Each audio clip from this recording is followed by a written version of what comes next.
नमस्कार दोस्तों, मैं अर्चना अपने YouTube चैनल हिंदी साहित्य में आपका स्वागत करती हूँ। दोस्तों, अभी हम पढ़ेंगे रामानंद के बारे में। रामानंद ने रामावत संप्रदाय की स्थापना की थी। इनका जन्म हुआ था दोस्तों 1368 में और मृत्यु हुई थी 1468 में। एक बात बता दूं दोस्तों, जब इनकी मृत्यु हुई थी 1468 में, उसी समय किसका जन्म हुआ होगा बताइए दोस्तों? कुंभन दास का। कुंभन दास का जन्म काल क्या है? 1468। और 1368 से एक और देखिए दोस्तों, इससे रिलेटेड हम कबीर दास के जन्म को भी देख सकते हैं। कबीर दास का जन्म कब हुआ था दोस्तों? 1398 में। और किसका जन्म हुआ था? रैदास का।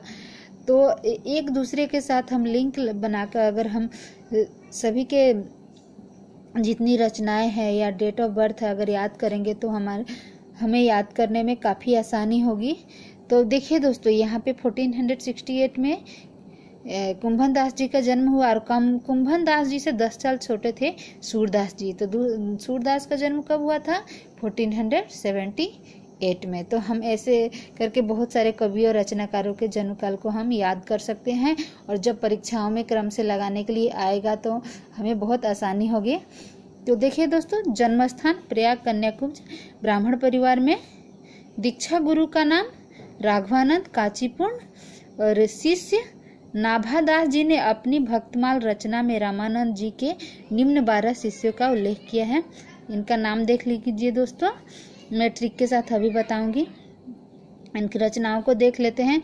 प्रमुख रचनाएं हैं दोस्तों, राम रक्षा स्तोत्र, राम तारक मंत्र, योग चिंतामणि, वैष्णव मताब्ज भास्कर संस्कृत में है, श्री रामार्चन पद्धति संस्कृत में है, ये भी श्री राम आरती, श्री हनुमान आरती। तो देखिए दोस्तों, इनके जो 12 नाभादास जी अपने भक्तमाल में जो 12 शिष्यों का उल्लेख किया है उनको हम कैसे याद कर सकते हैं, एक बार पढ़ लेते हैं इनके शिष्यों के नाम। अनंतानंद, सुखानंद, सुरसुरानंद, भावानंद, नरहरियानंद, कबीर, पीपा, सेन, धन्ना, रैदास, सुरसुरी और पद्मावती। तो इसको कैसे हम ट्रिक से याद करेंगे दोस्तों? अनंतानंद और सुखानंद 2 भाई रहते हैं और दोनों के ससुर एक ही आदमी रहता है, अर्थात दोनों की शादी एक ही घर में हुई रहती है।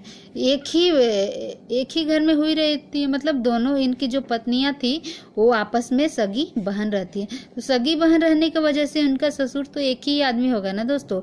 तो अनंतानंद और सुखानंद अपने ससुर से मिलने जाते हैं। सुरसुरानंद को हम क्या समझेंगे? ससुर नंद, अर्थात ये अनंतानंद और सुखानंद दोनों अपने ससुर से मिलने जाते हैं। ससुर से मिलने जाने के बाद भावानंद, ससुर भाव से भर जाते हैं। भावानंद अर्थात भाव से भर जाते हैं। और क्या बोलते हैं दोस्तों? नरहरियानंद, न मतलब निगेटिव, न हमने आपको बुलाया, हमने तो आपको बुलाया ही नहीं। नर हर रह, न मतलब निगेटिव, रह मतलब रहो, हमने तो आपको सोच में पड़ गए कि हमने तो आपको बुलाया नहीं। तो फिर सुखानंद और अनंतानंद क्या जवाब देते हैं दोस्तों? कबीर, वीर। कबीर से हम लेंगे वीर, हम वीर हैं, आप नहीं बुलाए फिर भी हम बिना बुलाए आ गए।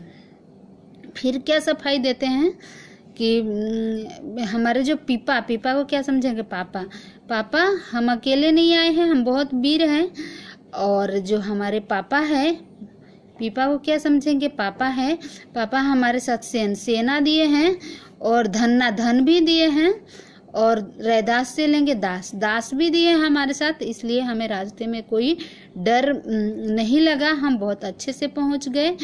और आप सुरसुरी मतलब हम समझेंगे, हाँ ससुरी मतलब सास। सुरसुरी को क्या समझेंगे? हमारे नॉर्थ ईस्ट में सास को ससुरी भी बोलते हैं।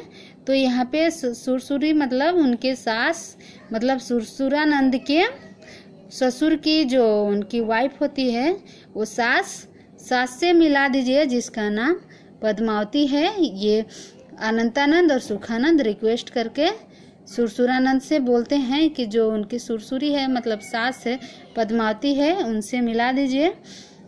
आशा है दोस्तों मेरा ट्रिक आपको पसंद आया होगा और जो रामानंद के जो 12 शिष्य हैं वो आपको क्रम से याद हो गए होंगे।